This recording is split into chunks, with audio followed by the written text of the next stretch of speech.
Thanks for joining us for today's Pan-Asia Soy Food Summit. My name is Tom Vierhile, and I'm the VP of Strategic Insights North America for Innova Market Insights. And I'm going to be taking you through today's presentation on the Asian soy food market outlook. We're going to take a look at new product innovation trends. We're going to look at how this market is set up for soy product innovation and what are some of the trends that we're seeing in this important global market. This slide talks a little bit about what Innova Market Insights is all about. Innova Market Insights is a Dutch market research company. We're headquartered in the city of Arnhem in the Netherlands, and we've been offering insights and research on the world of fast-moving consumer goods for the last quarter century. We publish a huge database of new products called the Innova database that covers the launch of some 350,000 new packaged food and beverage products from 90 countries around the world.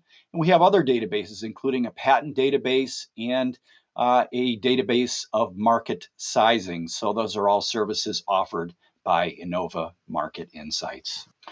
The setup and agenda for today's webinar is kind of identified on this page. We're going to start with a look at the market, the Asian soy food market. We're going to look at where some of the innovation trends are coming from there. What are some of the ingredient trends that we're seeing there?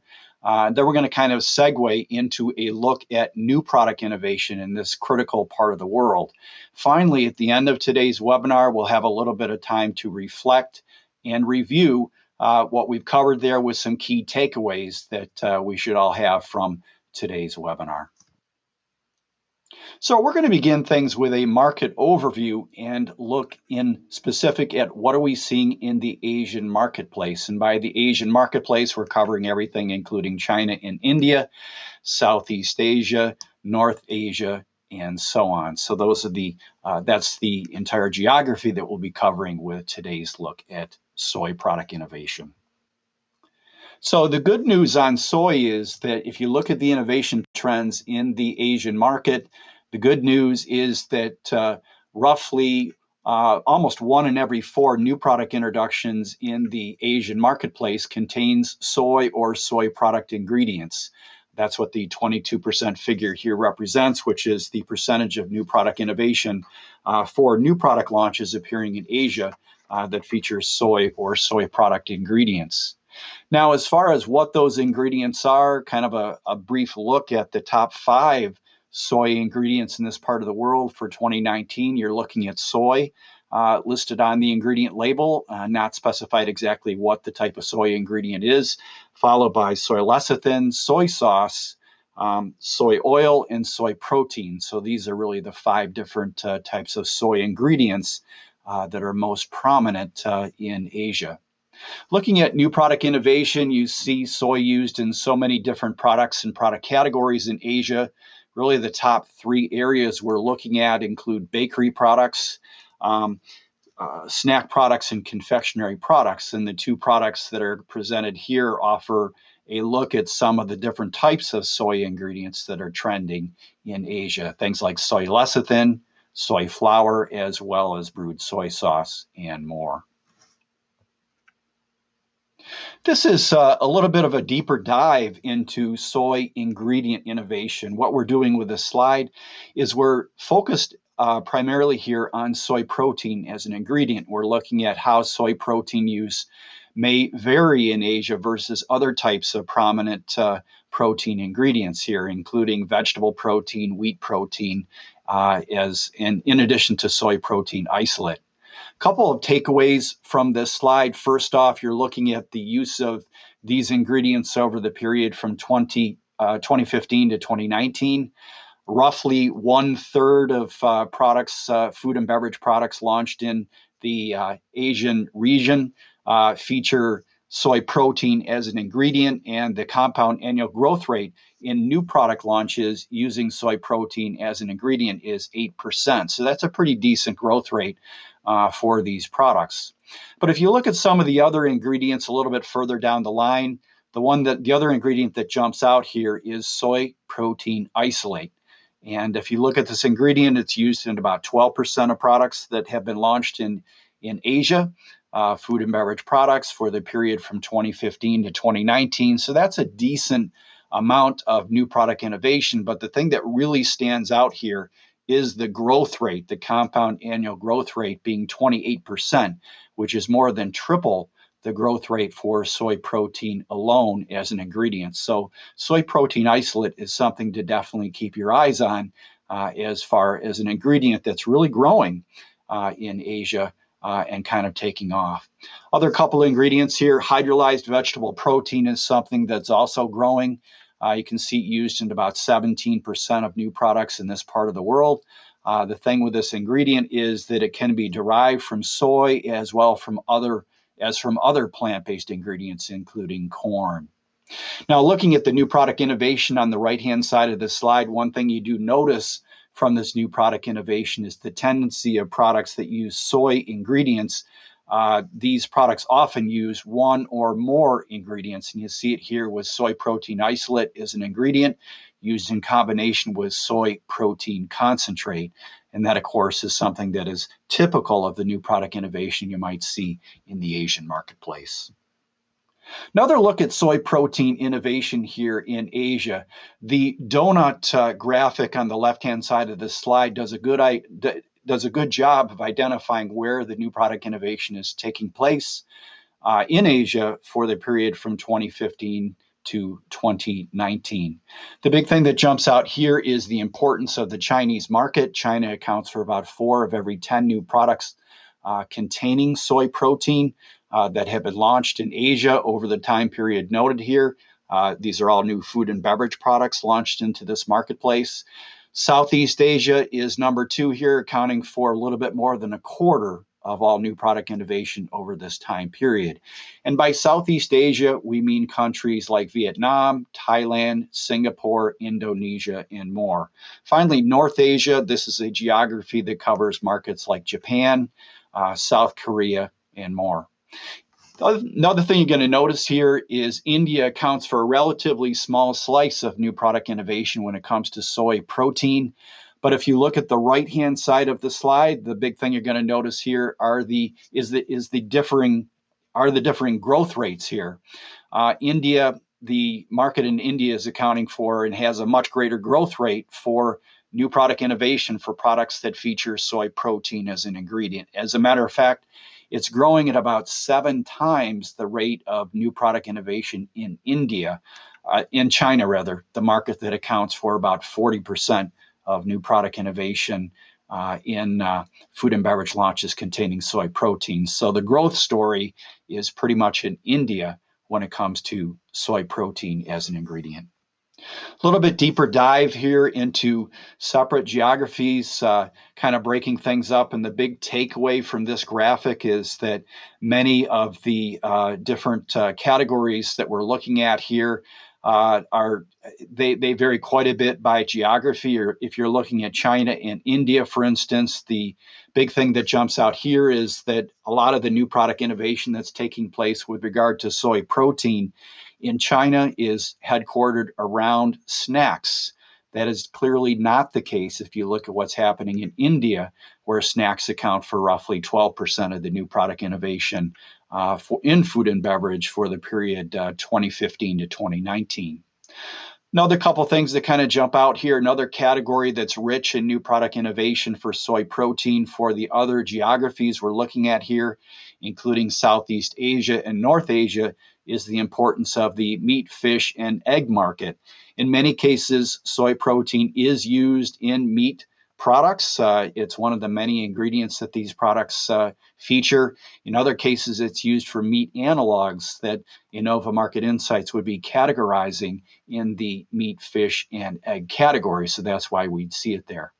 The other thing that kind of jumps out looking at India in particular is the use of soy protein in the dairy category. And if you're looking at dairy and you're saying, why is that showing up here? It's because this is the category where Innova Market Insights would be categorizing certain product introductions. These would be replacements, non-dairy alternatives to cheese, to ice cream, to other dairy products, your soy milk type products would be categorized under dairy, even though that these products do not contain any dairy ingredients. So again, we're looking at some of the other geographies here, and we're trying to identify, kind of giving an X-ray or X-raying these markets and identifying some high growth areas for soy protein.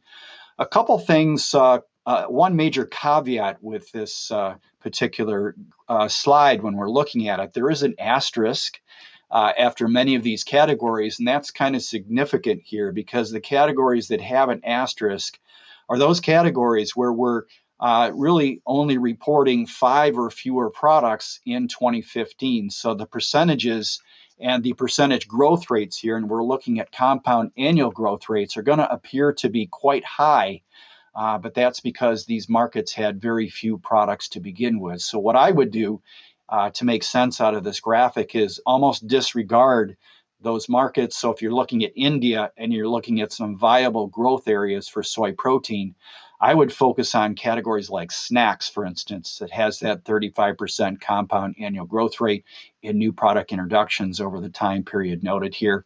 If it's China, I'm looking at a category like baby and snacks that includes infant formula. And if you're looking at North Asia, I would look at confectionery and soup as a couple categories to pay some attention to there. So at this point, what we're going to do is we're going to dive in and look at new product innovation trends with some actual new product examples that show the breadth, depth, and where companies are going when it comes to new product innovation in soy protein, soy ingredients, and really what's happening in the Asian market. Before we do that, one important thing we'd like to focus on here is the propensity of consumers in Asia to pay an outsized amount of attention to products that make health claims. The Asian consumer, as you can see from the graphic on the left-hand side of the slide here, tends to put a little bit more stock into the health aspects of products as they're considering products for purchase in a supermarket or wherever they're purchasing new products. And the global average here is about a third of consumers are paying a lot of attention to the health aspects of products when they're purchasing these products. You can see it's quite a bit lower for consumers in the US and Canada, but much higher for consumers in India, Indonesia, China, etc. Now, the second graphic breaks this down and looks at the propensity of these consumers to purchase products based on the health aspect of these products. And there is a big difference by age. And as consumers get older, they tend to pay more attention to these health features. And that's partly by design. Older consumers may have chronic health conditions that they're paying attention to. Conditions like diabetes, for instance, certain cardiovascular situations may require consumers to change their food consumption patterns and so on. But this is very much pronounced in Asia, especially for older consumers paying more attention to these health properties and so on. And that is going to definitely play a part in the new product innovation trends we're going to look at in the next few slides. So what we're doing here, and a nice segue into some of the trending product claims that new product introductions are making in Asia for the period for 2015 versus 2019, a couple of things really jump off the page here. Really the important things is that Asian consumers are paying more attention to products that are making more functional types of product claims. You're definitely seeing a sweet spot in new product innovation for new product introductions that say that they have a high amount of protein or the products are a good source of protein. Those are very common claims. They're growing at a compound annual growth rate of about 17% for the time period 2015 to 2019. The same would apply for fiber-related claims. And these are both claims that make a lot of sense for products that contain soy. Now, we hear a lot about clean label. That's definitely a big trend in the marketplace. And the product example we're showing here shows how one product introduction, a soy milk product introduced in Myanmar, is making very specific clean label oriented claims. Notice the text in bold here, made from whole organic soybeans. And this is alluding to the fact that a product made from whole ingredients may have better health credentials than a product that's made from isolates, in this case, processed protein isolates or powders. Soy protein isolate is, as the name suggests, an isolated ingredient. It's a processed ingredient. It does not have much taste or flavor, so it's easy to include this product in formulations. But the downside in doing so is that many of the health credentials that whole soybeans may have are processed out when you're using this particular ingredient in a product, and that's what this company behind this soy milk product is trying to focus on. So we're going to look at a few areas that are trending when it comes to new product innovation. The first area we're going to look at is immune health, and this is really a hot area. Nobody has natural immunity to COVID-19, unfortunately. So what consumers are trying to do here is boost consumption of food and supplements and beverages and so on that are perceived to offer the consumer immunity or boost the immune system. One particular product that is enjoying a boom because of this is natto, and this is a food product that's very common in Japan. It's a fermented soybean product that has some unique characteristics. It's sticky, it's kind of gooey, it has an interesting aroma, and so on. But we're seeing Japanese consumers in particularly cleaning out store supplies of natto as they boost their consumption of this product. Note that almost 3 in every 4 consumers in Asia say they're boosting their consumption of products that they perceive can boost the immune system, and natto is very much in a sweet spot for this trend. This really puts the whole natto trend in perspective. You're looking at a major boom in new product innovation for products that feature natto as an ingredient here in Asia. So we're looking at new product growth trend from 2016 to 2019, 39% compound annual growth rate. You don't see that every day. That is a huge increase in new product innovation.